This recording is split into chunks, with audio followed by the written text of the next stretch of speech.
Hi everyone. Today we are going to do laws of integers. Yesterday in our previous video we discussed the very first law of integers, which was the commutative law. We actually did an experiment to prove this law, and I hope you were able to understand it. If you haven't watched the video yet, please do go back to my channel and do watch this video before you move on to the next law. So today we are going to do the associative law of integers. What this law says, this we will see in the end. Right now we are going to do another experiment. Believe you me, students learn best with hands-on activities. So please do incorporate these hands-on activities with in their in the learning, which will really help them learn fast. Right. So in the very first bowl, you can see I've gotten tea leaves here. Here I have sugar crystals, and here I have got some salt with me. I am going to add to this empty bowl some tea leaves first, and then I'm going to add this sugar mixture into it. Let's give it a mix first.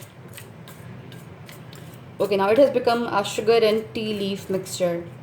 And now I'm going to add in the end some salt to it. Let's give it a mix again. Now what do you see? What this mixture has become? This is actually a mixture of sugar, salt and tea leaves, right? Okay, let's keep it here. Let's take another bowl now. Now here I have another empty bowl. This time I'm going to add salt first, and now I'm going to add sugar crystals to it. Let's give them a mix. They are mixed. They become now a salt and sugar mixture. And lastly, I'm going to add few tea leaves to it. Let's mix again. Mix, mix, mix, mix, mix. All right.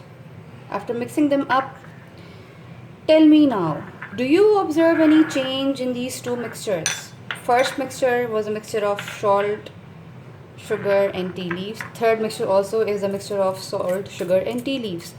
Do you see any difference in their appearance or in their texture or the result? No, the results are absolutely the same, except for a difference in the quantity I've taken for the tea leaves.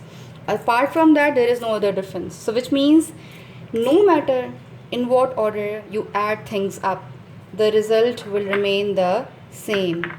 This is what associative law tells us. Associative law says that if you have three elements A, B and C, and you add B and C first and then you add A to it later, or if you add A and B first and then you add C to it later, the result in the end will remain the same. Let's do an example with it. Let's take few numbers in place of A, B and C. As we discussed previously, that A, B, C are variables. So we can replace A, let's say, with 1. I'm taking simpler numbers. Let's take, for B, let's take 2. And for C, let's take 3. Okay? Alright, now in place of A, I'm going to write 1. In place of B, I'm going to write 2.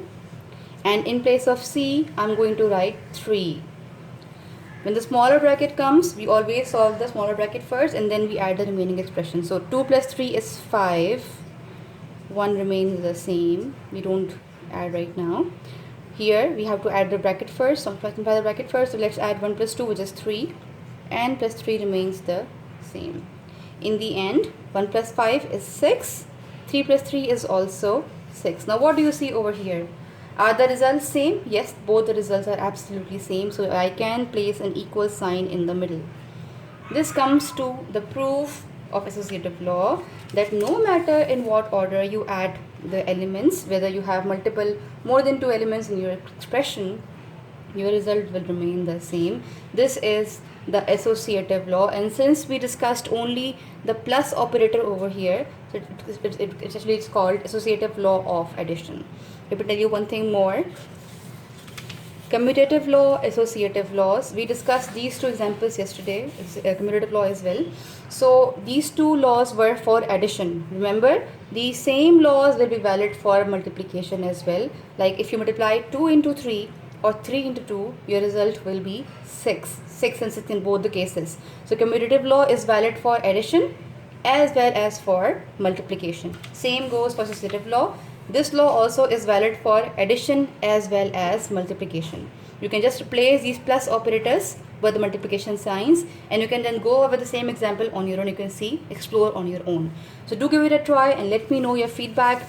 I'll be glad to see what your responses are. See you tomorrow. Thank you.